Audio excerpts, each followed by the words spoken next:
profesionāliem režisoriem runājot.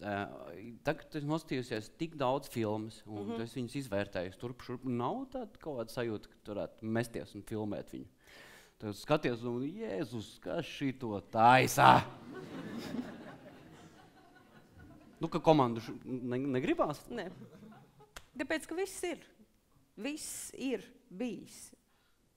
Faktiski, es domāju, filmēt var tikai tāds cilvēks, kas...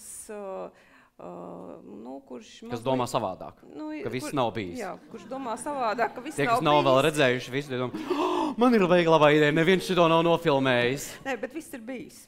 Viss ir, diemžēl, bijis, un tāpēc, un ir bijuši tik brīnišķīgas un ģeniālas lietas, ka es tiešām, man piemīt paškritika, es ļoti labi zinu, ka es nepārspēšu. Jā, pietāta pret skaisto ir baigā problēma vienmēr bremzē. Vai ne? Jā, cilvēki varētu visu kaut ko darīt, ja nebūtu pietāta pret ko kāds iepriekš izdarījis. Tā ir. Ko tik nevarētu filmēt? Seriāls. Tā kā būtībā, jo mazāk tu esi redzējis, jo brīvāks tu jūties. Jā. Un viss pasaule ir tavējā. Stulbums ir svētība. Tas ir vienmēr bijis. Atbrīvots, neuzliek pašu. Tas taču halleluja. Jā. Bet vispār, es zinu, parastajam cilvēkam, ja? Es tev atdalīju no parastajiem tikko. Parastajam cilvēkam, man ir vakars kaut kāds, ja? Es domāju, nav ko padarīt, es pastos kino. Labi. Nu, ko tu dari tajā vakarā? Es arī paskatos kino, bet